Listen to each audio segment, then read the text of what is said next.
Antoinette Engen, mariée avec justement M. Gérard Maillet. Je suis luxembourgeoise. Mes parents avaient un café-restaurant avec des chambres à louer au Luxembourg, raison pour laquelle ils estimaient à un moment donné que leur fille unique devait bien apprendre à l'école, donc c'était pas bon l'entourage de restaurant. Et je suis allée dans un pensionnat en Belgique, un pensionnat français, et pendant 9 ans quand même, qui a sûrement marqué mon enfance et ma jeunesse. Donc je suis rentrée à la maison peut-être tous les 15 jours, si j'étais sage. Des fois on avait des week-ends supprimés, ça pouvait m'arriver. Je n'ai pas toujours été la plus obéissante, voilà. À l'âge de 18 ans, j'ai quitté le pensionnat et j'ai commencé mon premier travail dans un bureau au Luxembourg. C'était un grossiste en fromage et conserve pour alimenter toutes les épiceries du Luxembourg. Il faut savoir que le Luxembourg est un petit pays, donc on livrait tout le pays. Et je me rappelle bien, un jour en hiver, tout le monde était malade. Il n'y avait que la comptable et moi qui restaient dans l'établissement. Donc il fallait livrer. Mais j'étais la plus heureuse. Faire le camion, charger le camion, livrer toutes les épiceries. Mon Dieu, mais pour moi, ils auraient pu rester malades tout l'hiver, ça ne m'aurait pas gêné. Peu après, par rapport à un groupe, une association de marche, on est parti en Bavière, marcher et rencontrer un groupe folklorique bavarois. Et les premières relations se sont créées. Et c'est là que j'ai connu en fait mon premier mari, bavarois, d'ailleurs de la ville jumelle du Beausset. Bon, les années se sont passées, je me suis mariée contre l'accord de mes parents, mais ils disaient mais on t'a pas permis toutes ces études quand même pour que tu ailles, mon mari avait une ferme, pour que tu ailles passer ta vie entre les vaches. Et je dis mais alors si vous ne voulez pas venir à mon mariage, ben tant pis, j'attendrai que d'avoir 21 ans, à l'époque c'était 21 ans. Bon, ils sont quand même venus au mariage, voilà. Et mais c'était dur, c'était déjà un changement de pays, complètement changé de vie. D'ailleurs, dans la maison, il y avait un poêle pour cuisiner. Moi, je ne savais pas comment allumer le feu. Moi, à la maison, on tournait un bouton. Bon, mon mari m'a montré comment on allumait le feu, déjà ça. Et voilà, là, j'ai sauté dans l'eau froide finalement. Et assez rapidement, j'ai eu mes enfants, un garçon et une fille.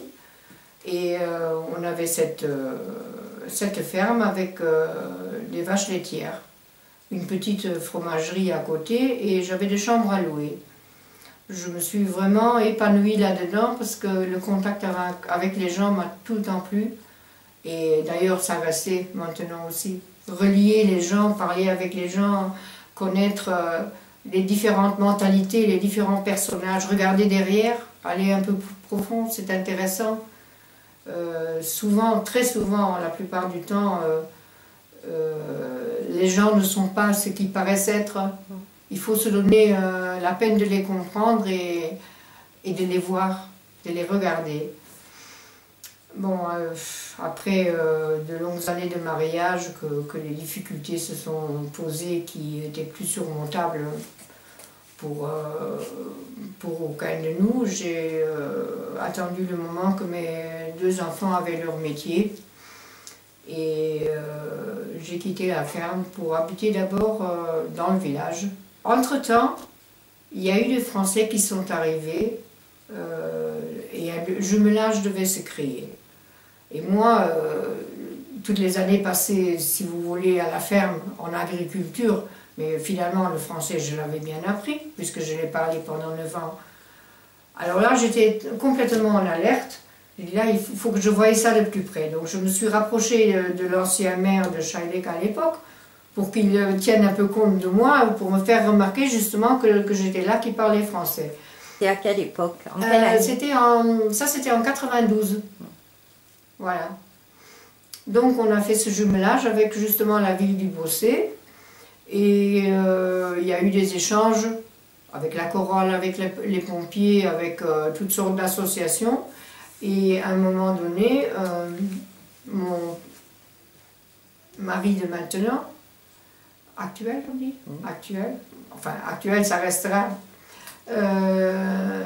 Gérard, il faisait partie de la municipalité au Bossé et le conseil municipal faisait un voyage et donc ils l'ont emmené. Et ça l'a marqué lui aussi, parce qu'il disait lui jamais parti de sa campagne. En un jour, il a traversé 5 pays. Parce qu'il y en a 5, il y a la Suisse, l'Italie, le Liechtenstein, l'Autriche, pour aboutir à l'Allemagne. Voilà.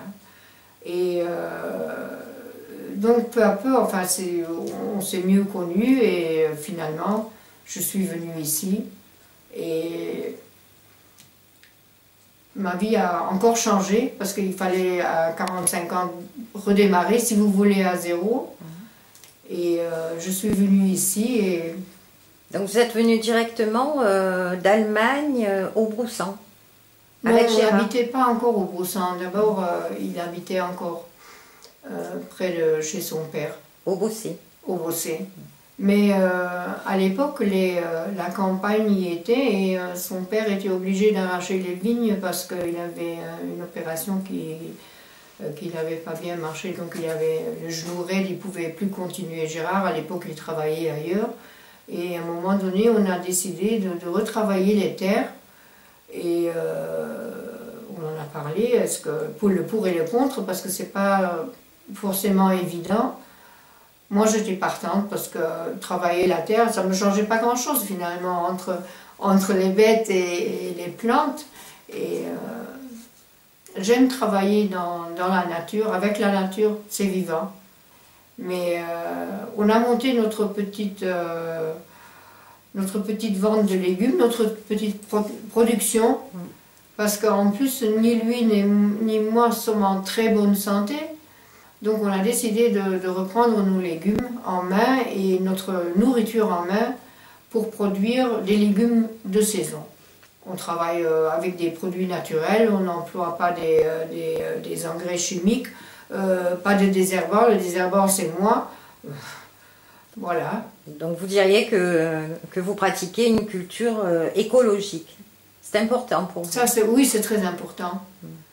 Et ça fait la relation avec mon passé, si vous voulez, enfin mon passé qui est toujours là. Disons qu'au début, je saute un peu là, j'étais déchirée.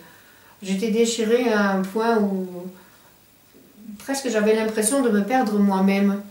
D'un côté, la luxembourgeoise qui était en Allemagne, mes enfants qui sont restés en Allemagne, j'ai 3 petits-fils qui sont restés aussi. Et j'avais l'impression d'abandonner une chose pour en avoir une autre, pour mettre de l'ordre là-dedans et de relier toutes ces choses-là, c'était quand même du travail. Mais j'ai réussi à tout bien réunir. Les épreuves les plus graves, les plus dures de toute ma vie, je les ai vécues en 2002 et en 2003. C'est-à-dire en 2002, mon fils qui va avoir 40 ans maintenant, et ce gamin, si je dois dire, il est tombé de la grange. Il est tombé de la grange avec la tête sur le béton. Il a été mis en un hôpital spécialisé près de Munich. Normalement, il n'aurait pas dû rester normal. Normalement, il aurait dû lui rester des séquelles. Rien. Bon, ça s'est tout bien passé et il est resté normal. Ce qui a changé, il a commencé à parler. Avant, il ne parlait pas. C'était toujours « oh, ça va ». Non, non, ça ne va pas. Là, il parle. Il vous saoule. Mais ça m'a fait avoir une autre perception sur la vie. Comprendre que la vie peut être terminée du jour au lendemain.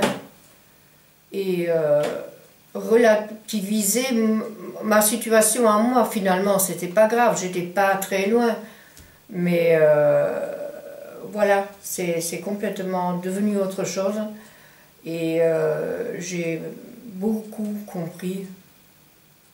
La relation entre lui et moi s'est changée, enfin toute la vie a changé. Bon, je pensais que ça rentrait à la normale. Non, ça ne rentrait pas à la normale. L'année d'après, j'ai reçu un coup de fil que la ferme a brûlé. La ferme, c'était pas si grave que d'avoir failli perdre mon fils, mais c'était tout ce que j'avais construit, tous mes souvenirs, la maison de mes enfants, où on a vécu pendant 30 ans en flammes.